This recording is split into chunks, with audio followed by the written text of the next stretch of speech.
If you recognize any of the books behind me, then you're going to want to hear what I'm about to read to you. My heart just broke a little bit tonight.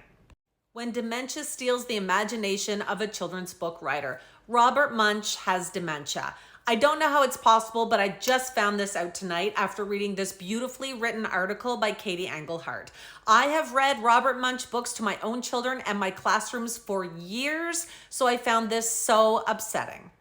In 1989, an 8-year-old named Gan Tang drew a picture of herself in a hot air balloon and mailed it, along with a short letter to her favorite author, Robert Münch. Then, 2 weeks later, she wrote again, and then again, and again, usually on the backs of used paper placemats that she scavenged from the Chinese restaurant where her parents worked in the tiny town of Hearst, Ontario.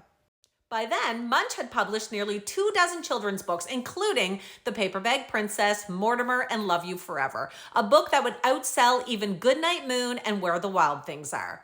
He was famous and adored, particularly in Canada, where he lived and where, in some years, he received tens of thousands of fan letters, almost all of them from children. Some of the letters arrived in bulk. An entire class of kids would, on the instruction of a teacher, write variations of the same message, asking Münch what his favorite book was or what he liked to eat for lunch. In these instances, Münch would send a single letter back to the class, often enclosing an unpublished story that he would amend with the real names of several students. But some children wrote on their own, and when they did, Münch always responded. He hired an assistant to help him organize the bags of correspondence forwarded by his publishers, and he sometimes spent hours and hours a week just writing letters. Tang's letters to Münch were about her daily life, about how her little sister was always following her around everywhere, and about how boring her small town was and how badly she wanted to leave it. Each time, Münch wrote back about his travels, about the schools he visited, and the children he met there. 2 years after he received his first drawing, Münch recalls, "I decided to check out this kid to see what the heck she was doing." Münch frequently toured Canada and the United States to perform his stories at schools and children's festivals, and he arranged a trip to Hearst. He didn't tell Tang about his visit in advance. Instead, in the middle of a school day, she was called to the staff room to find him waiting for her. Münch learned that Tang was living with her family in the basement below her uncle's Chinese restaurant, its windows covered up with cardboard. He spent the evening with Tang and her sister and their cousins, who walked him around the town and then to the cemetery by the highway to introduce him to their late grandmother. Münch also spent time at their school performing stories in the gymnasium. In front of children, Münch, who could be disarmingly quiet around grown-ups, was joyful and unself-conscious, with wild gestures and exaggerated voices and an unrestrained, almost manic energy. Zany, his reviewers always said. But all the while, he was studying his audience, noting what the children liked and what they didn't, and then reworking his stories on the fly. Often, when performing in classrooms, Münch made up stories about the students, and sometimes those stories became books. In Hearst, Münch told a story about a little girl named Gan who escaped her small town using 300 balloons given to her by a clown to go to the larger town of Kapuskasing, even after her father told her there was no way she was allowed to go. After, Münch's editors told him that they liked the story, but that some of the sales reps worried about the character's name. They wanted him to change it to Sally. Münch said no, because one of his rules was that if he made up a story about a real child, the child owned that story. She got to have her name in the printed book and have the illustrations based on her likeness.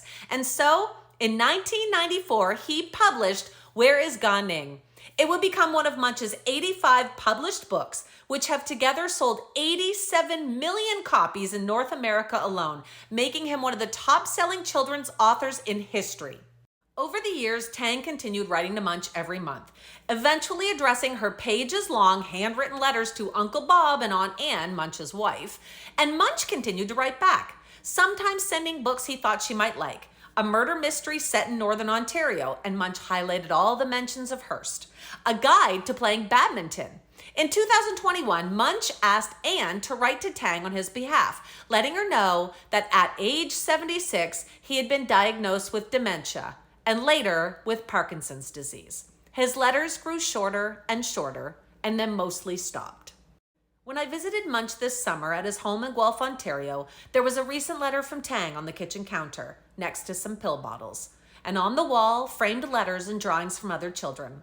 Munch sat at the dining table next to the walker he uses because he's been falling around the house. "The big thing now is balance," he said, "and it's a bad idea if I fall." Munch pauses for a while, which he does a lot now, making it hard for the people around him to know whether they should be waiting politely for him to finish or else rescuing him from the silence. "So most days," he continued, "I don't have the urge to go tell stories." After 50 years of publishing, Munch told me his ability to come up with new stories seems to have vanished. So too has all the time he used to spend with children, who in turn shaped those stories. Plots used to just appear to him all the time and almost fully formed, as if they were limitless. But now, they don't. When occasionally Munch thinks of an idea for a story, he waits for the narrative to reveal itself, and nothing happens. The story never comes. It had happened in the usual terrible way. Munch started crashing his bicycle, so he stopped riding it. He stopped being able to fit his car into a parking spot, so he stopped driving. Instead, he took the bus or he walked, but then he started falling. In the years since his diagnosis, new symptoms have appeared. He's grown frail. He has trouble finding words. The other day, he couldn't think of dinosaur, or he finds the word but sometimes can't say it. He forgets that friends have come to visit. Once a compulsive reader, Munch can no longer make it through a book. The problem is not that he can't remember what happened in the chapter before, but rather that the text itself, the perfectly ordinary prose, seems off. "It's like when you taste an egg and it doesn't taste right," Munch told him. Also, he's often too tired to even try, too tired to go outside even. "My life is shrinking that way." Munch started writing mostly poems and mostly silly ones 7 decades ago, when he was a solitary child who tended towards melancholy.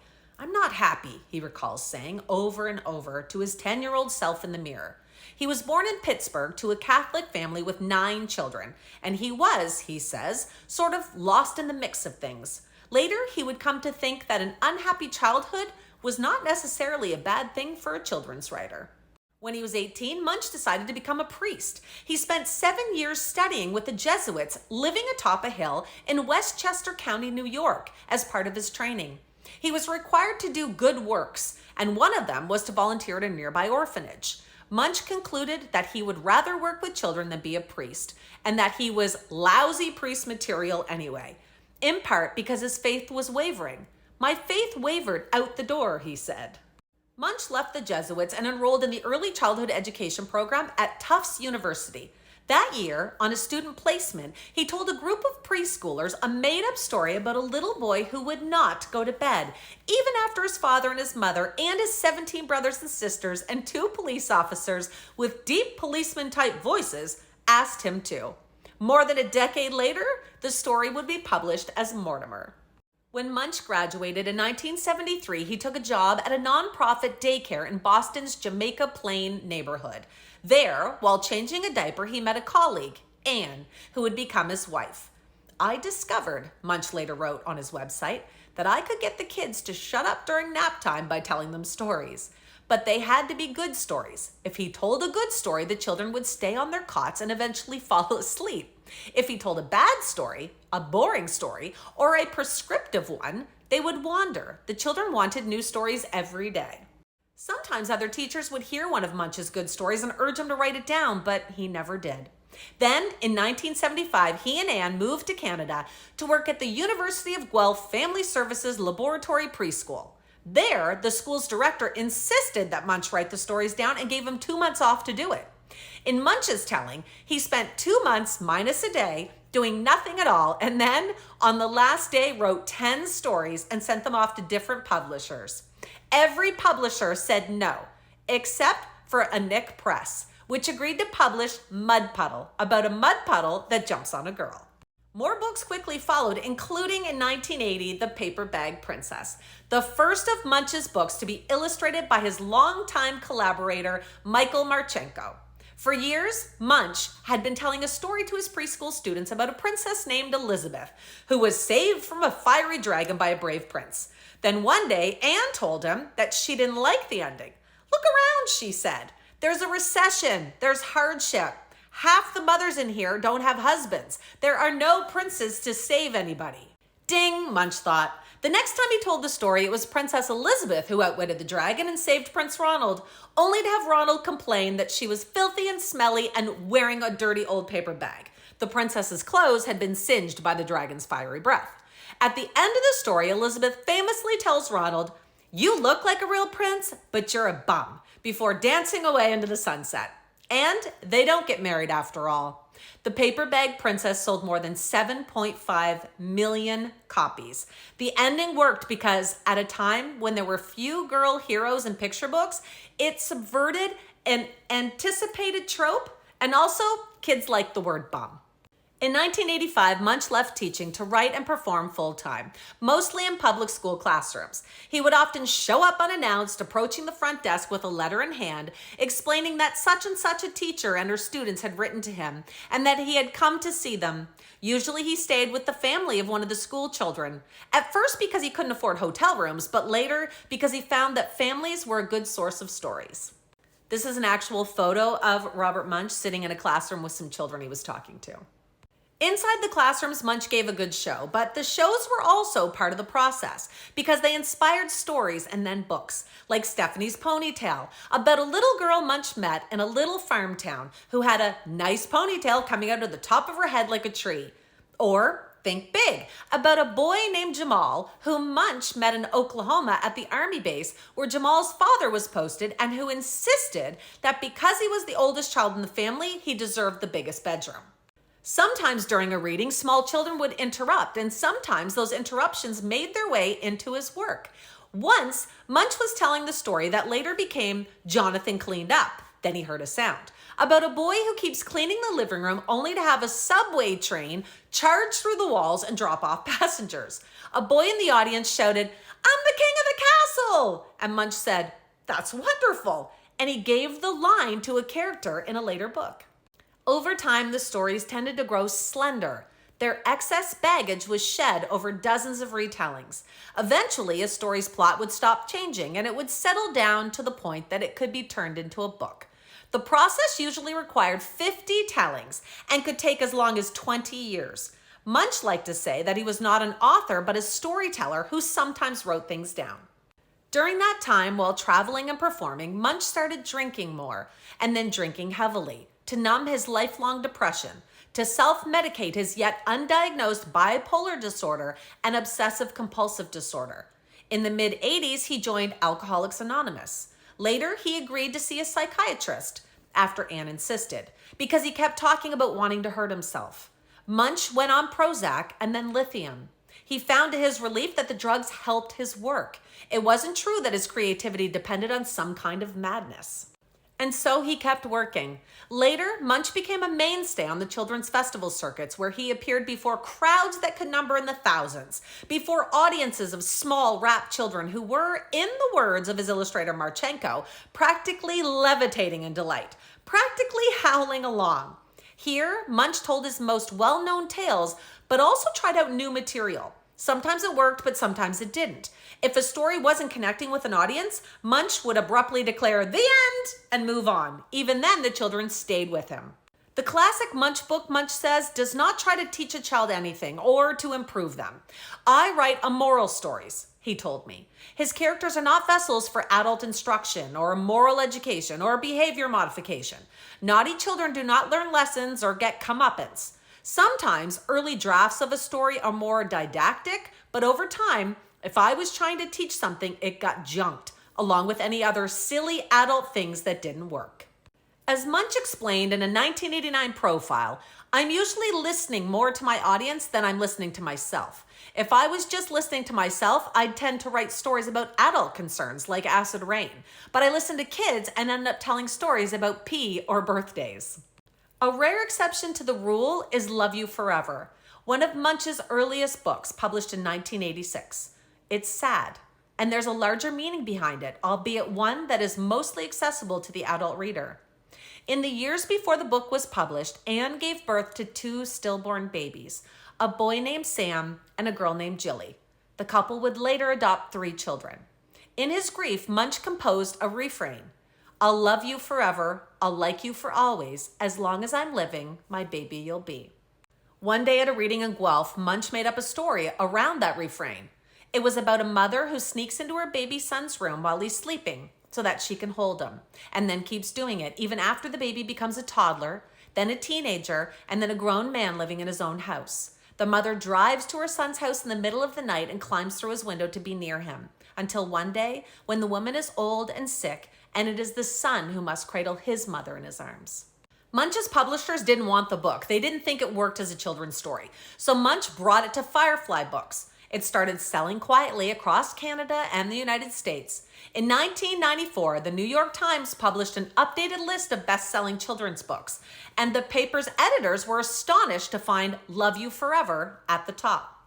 Some readers found the book too sentimental, almost drippy, also creepy. It is the most loved and the most hated book I've ever seen, one bookseller told the Times. But Munch discovered that adults and children received the book differently. At readings, mothers tended to weep. That would be me. But the kids thought it was funny because it's funny to see a child pick up his mom. The book was a departure from another unstated Munch rule, which was not to allow the tragedies of his own life to color his work. In 2004, Munch started drinking again. And in 2010, he joined Narcotics Anonymous to help him fight an addiction that took hold a few years earlier. Those adult struggles never appear in any overt way in his published writing. And whenever Munch did write more serious stories, the publishers didn't seem to want them.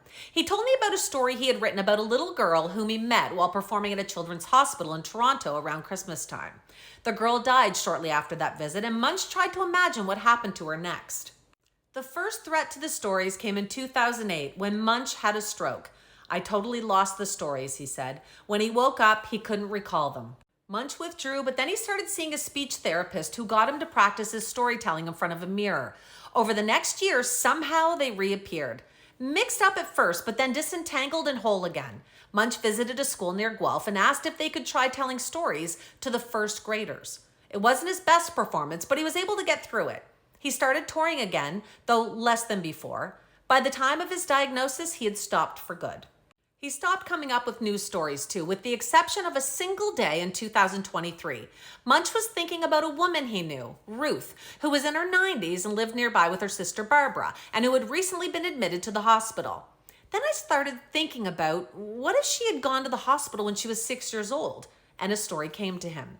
Two girls, Ruth and Barbara, are picked up by an ambulance. Ruth has a scraped knee and dropped off at the hospital, and then bounces on a hospital bed and presses a lot of buttons, causing the bed to snap shut and trap them inside.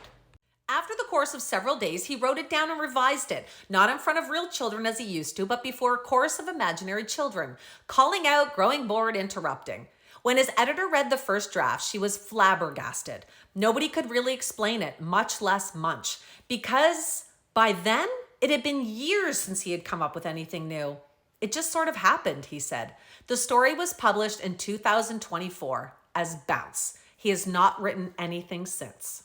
This is because of the dementia, of course, but also maybe because the disease and its accompanying physical frailties have isolated Munch from the children who were always much more than his audience, who were instead a kind of appendage to his creative mind. I can feel it going further and further away, Munch said, of the way he used to think and work. Munch is now at that unsettling, if sometimes brief, stage in the neurodegenerative process in which he is symptomatic but still self-aware. This allows him to watch himself lose himself. He wonders if in a year he will be a turnip. Recently, Munch's eldest grandchild, who is 7, asked him if he was sick and if he would die. Yes, he answered, because he believes in being honest with children. Shortly after his diagnosis, Munch applied for and was approved for medical assistance in dying, or physician-assisted death, which was legalized in Canada in 2016. "Hello, doc? Come kill me," he joked. "How much time do I have?" 15 seconds. Munch watched one of his brothers, a monk, die slowly from Lou Gehrig's disease as those around him pushed for more treatment. Because of this, he said it was God's will, and they kept him alive through all these interventions. I thought, let him die. Munch doesn't want to linger that way. He thinks he will choose to go when I start having real trouble talking and communicating. Then I'll know. But he can't wait too long because under Canada's law, he must be able to actively consent on the day of his death. I have to pick the moment when I can still ask for it, Munch explained. The hitch is that nobody can tell him exactly when his capacity to consent will desert him. If he misses his chance, he said, turning to Anne, you're stuck with me being a lump. For now, Munch says his old stories have survived the disease and its otherwise indiscriminate ravages. They remain with him. He can remember them in their entirety and tell them through to completion. I notice that the stories are mostly free from the problems I have with speech, he says. Somehow, they are still preserved, these little nuggets, polished and perfect. When we began speaking, I told Munch that Mortimer was one of my older son's favorite books. I bought it for him when he started wanting stories with a bit more substance to them. Real yarns. Beginnings, middles, ends. Mortimer had plot, but not too much of it. And maybe my son related to the protagonist. He, too, was a little boy who did not like bedtime. I also told Munch about the disoriented feeling I had when I first heard my husband read the book at bedtime, as if something were wrong with the story. It came to me later. He was reading the refrain, clang, clang, rattle, bing, bang, gonna make my noise all day, with a cadence and inflection that was similar but ultimately different from the one my father used when he read me Mortimer 35 years earlier. Would you like to hear me tell Mortimer? Munch asked me. He leaned forwards. One night, Mortimer's mother took him upstairs to bed, and suddenly there he was, Munch, who was still tired from having a bad fall that morning, who had been so tired that he had to nap when his grandchildren came to visit, who was tired all the time now, wholly transformed into the storyteller he always was. His face contorted and his eyebrows knotted together when he played the vexed parents. He had a deep theatrical frown to go along with his deep policeman-type voice. He was zany, yes, and also uncommonly sincere.